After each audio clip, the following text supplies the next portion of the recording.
Hey guys, it's Adam with Unleashed Wargaming.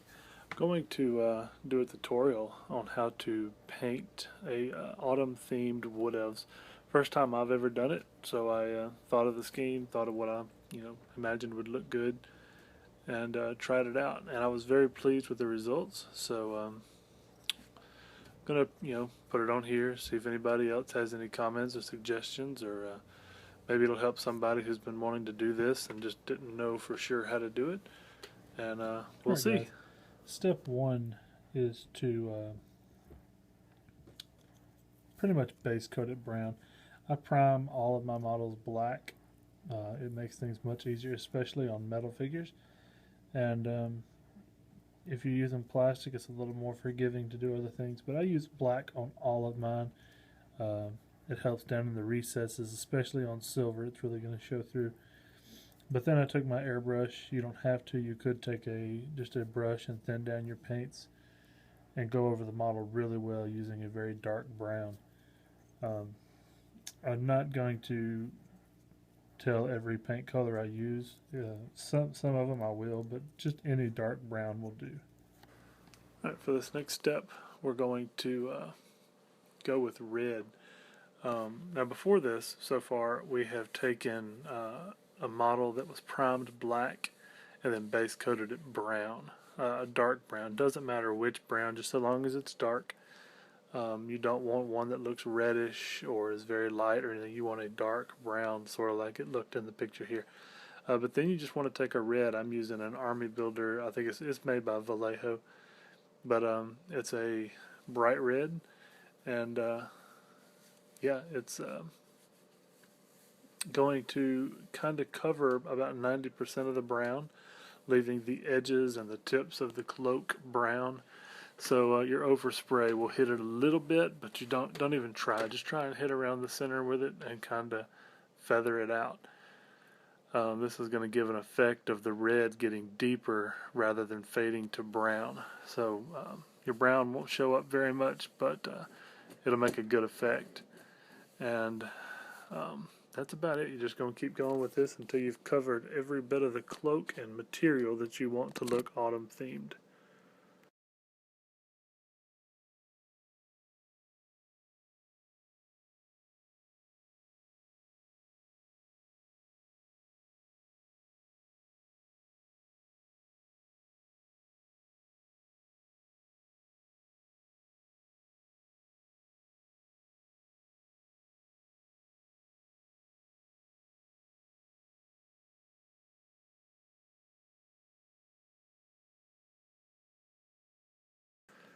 Next we're going to use this orange, and again it doesn't have to be this orange, just a bright orange, and we're going to use it in the same way, really, going in hitting the red this time, but just like with the red where you left the brown around the edges and on the tips, you're going to this time use orange and leave some of the red fading into some of the brown.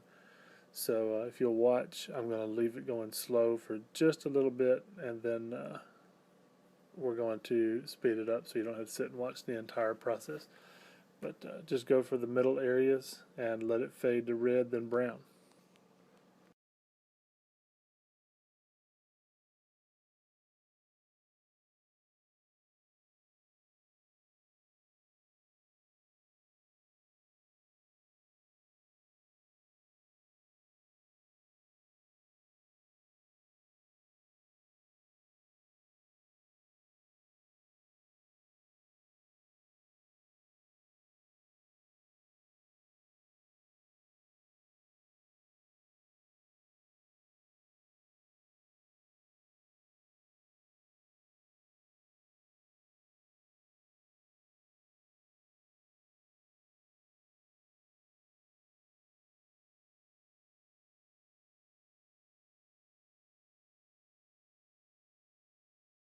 Moving on from there, we're going to use a bright yellow. Yellows are tricky. I'm using a Vallejo yellow, but I really don't like it. It's bright, that's why I'm using it. My Games Workshop ones are all dark. They're, yeah, I only have dark Games Workshop or Citadel colors. Vallejo yellow is nice if you're brushing. Sometimes it spreads a little thin and it's see-through. But when it comes to airbrushing, almost no matter what you do to it, it's going to blow out and kind of spatter a little bit. And I haven't had that as much trouble with Citadel yellow. So, but I can make do for the little bit of yellow I'm using here, and hopefully you will be able to see the effect I'm getting. Now remember, in this, you're not necessarily going for the highest areas, like raised areas. You're going for middle areas, middle of the orange, but you don't want to drown out the orange, just kind of hit the center.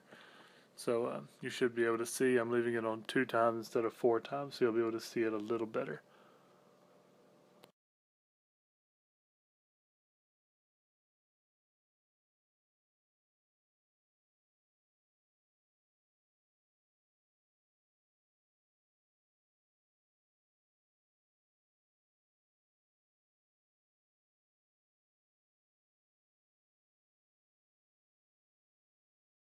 Alright, now with the highlighting all done and the middles, your highest areas or middle most centered areas yellow, fading to orange, then red, then brown, we're now going to tie it all together by using Fugan Yellow, this wash by Citadel.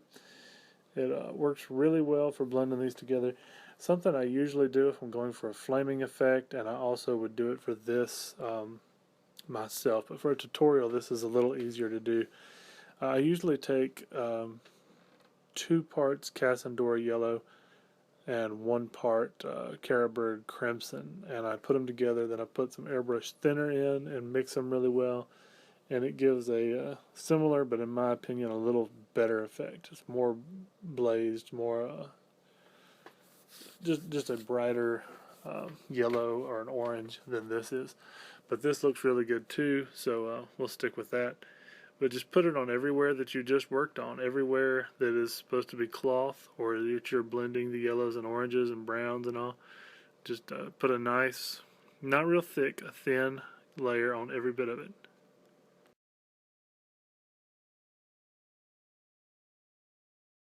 Alright, now that the airbrushing is done, I'll go back to real time with my voice and everything. For the skin is the next step anyway. The skin, you can use GW skin. I already had this, so I'm using it. It's cadmium skin by Vallejo. But Games Workshop makes some really good skin colors as well. Like I said, none of this stuff, none of these colors are like super important that you just have to use them. You can find your own colors and mix them. You just want to make sure that your orange is bright and that your yellow is bright. Because once you put the wash on there, if it's not a bright orange and yellow, it'll drown it out, make it too dark. So now we're going to use flesh, and we're going to paint areas like here in the chest, maybe above the mask on the face, a little bit of the fingers, not much though because she's wearing wraps, and that's about it really. There's not much skin. She's got some on her arms here, so we'll do that, and then I'll go to the next step.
For the next step, I'm going to use Steel Legion Drab, and that's going to hit, well, I'll show you.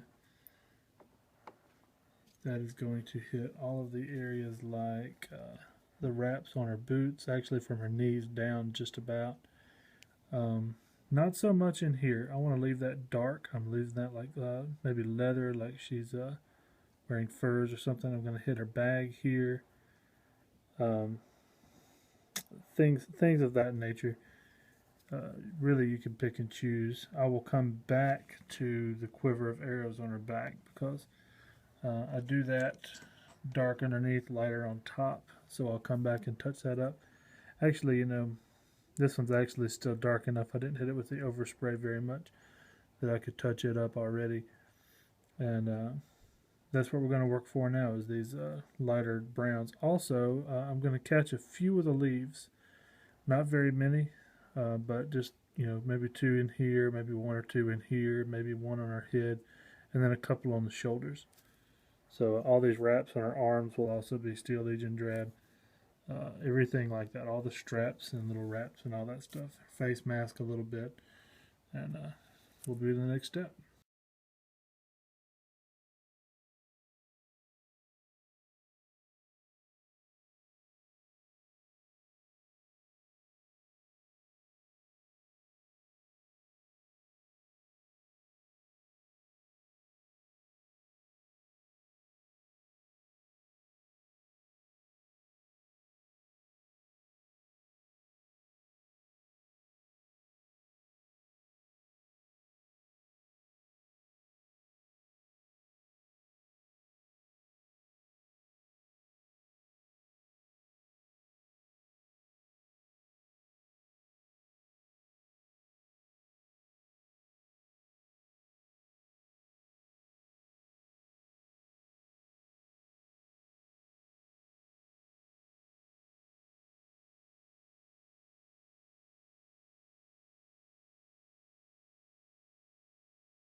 For the next step, we're going to go back to Troll Slayer Orange and the bright yellow. You can use a different yellow if you'd like, but these are what I'm using, and we're going to finish off the leaves.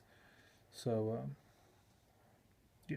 Anyway, that's what we're going to do. We're going to finish off the leaves. We'll actually use Troll Slayer again, but let's go ahead and get the leaves out of the way.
For the hair on the model, which is very little, I'm going to use this Averland Sunset, and then we'll actually go over it with a little bit of a wash, if necessary, to darken it a little bit.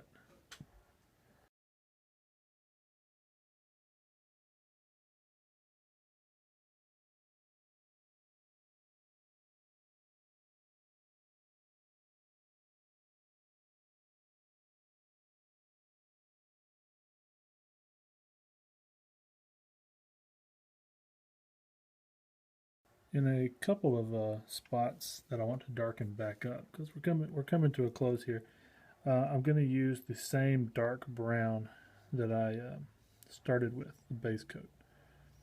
So I'm going to use that to hit the areas that I'm going to go back over.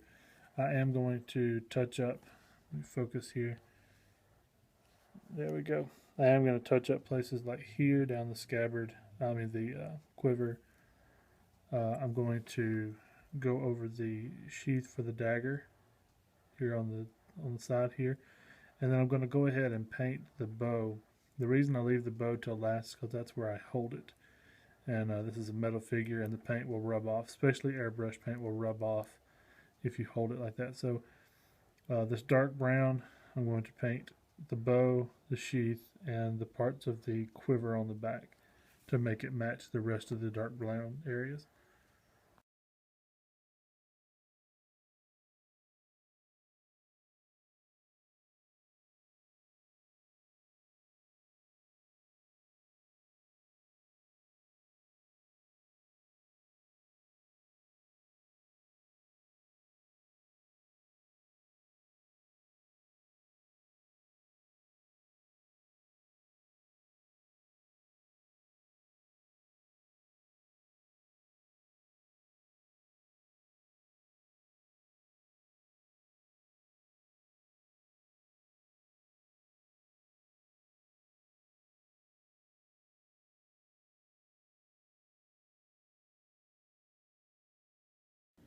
Now that the brown is done, I'm going to use Lauren Green, Lauren Forest, and going to use that to do the ribbon on the bow.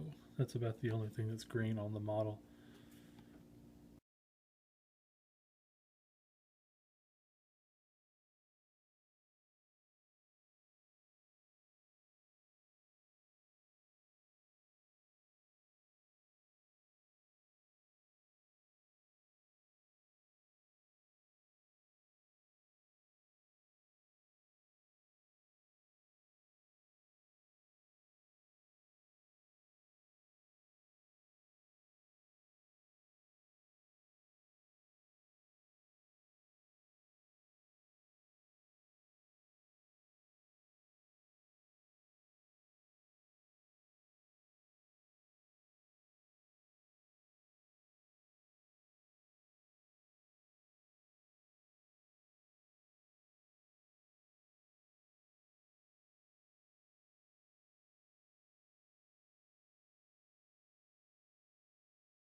For this next part, I'm going to do several things at once.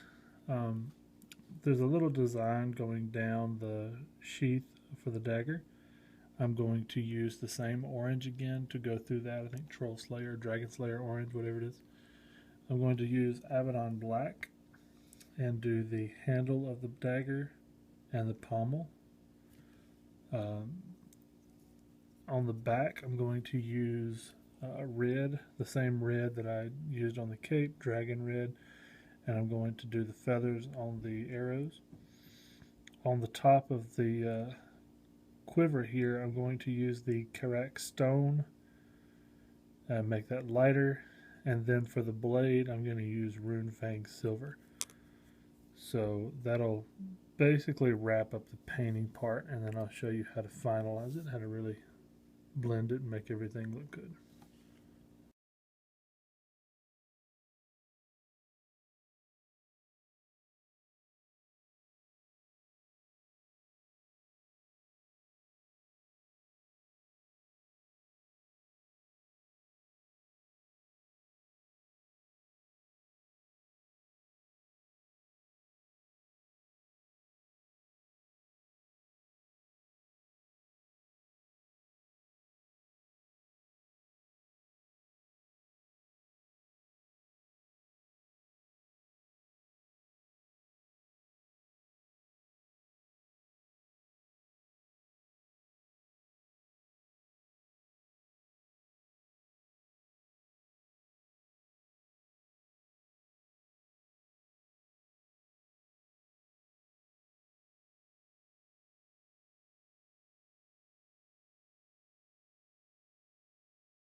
for the final step, I'm going to use Agrax Earthshade and Nuln Oil. Now the Earthshade will actually go onto all of the browns, down the legs, down the bow, the skin. We'll get a thin layer of Earthshade on the back, the quiver, even the lighter area, the cracked stone. We'll get it. The back of the armbands, all that stuff will be Agrax Earthshade. And then the Nuln Oil is only for the blade. We're going to do the blade with Nuln Oil, make it a little dim. I mean, she's, like I said, out in the woods. She's not being all flashy and shiny, so a layer of Nuln Oil, not even really thin layer, just a layer of Nuln Oil over the blade.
And then the final step to this, which we actually could have done a long time ago, I just forgot, is the Fugan Orange again. We're going to use that on all of the leaves up his back, her back, and doesn't matter, yellow, orange, brown, just hit all of them with it, and it'll make them kind of blend in a little better, but they'll still stand out enough because of the different colors.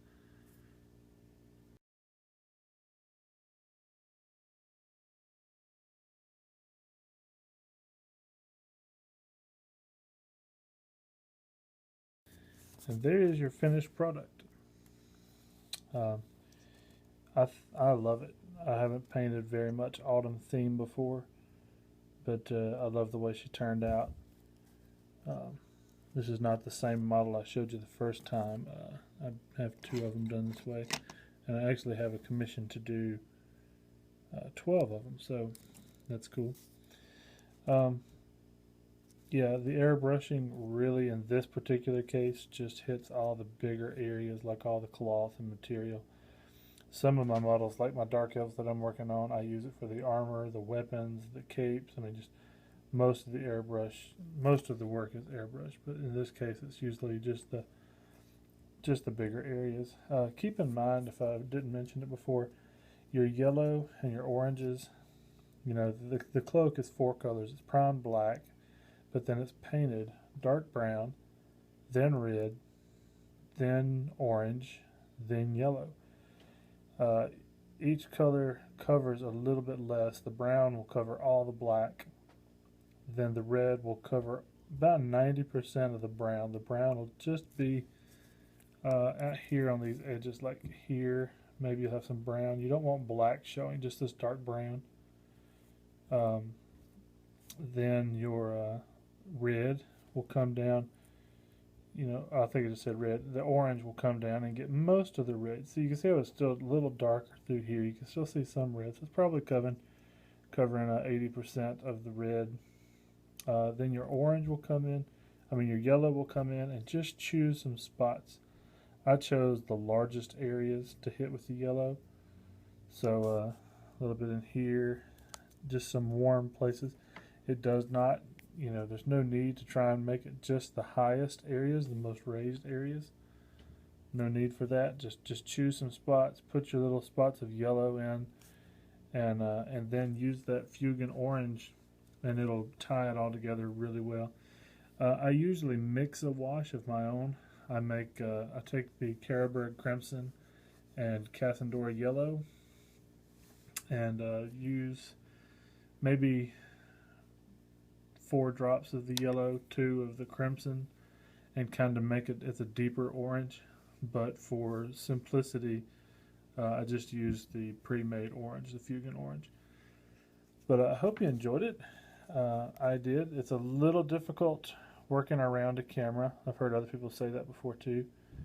It is a little difficult, and as you probably noticed, it's also a little bit difficult to keep it on camera the whole time and make sure it's focused the whole time. But it wasn't that bad, and I hope to have a bunch more of these coming up with each of my projects. When I get a project, I will do a tutorial on it as I go, so that you can see how it is done, and maybe get inspired or make a wish list and send it to me. But thanks, and if you want to see something in particular, let me know. Can't guarantee I can get it, but if I can and the opportunity comes up, I'll make it for you. Thank you very much.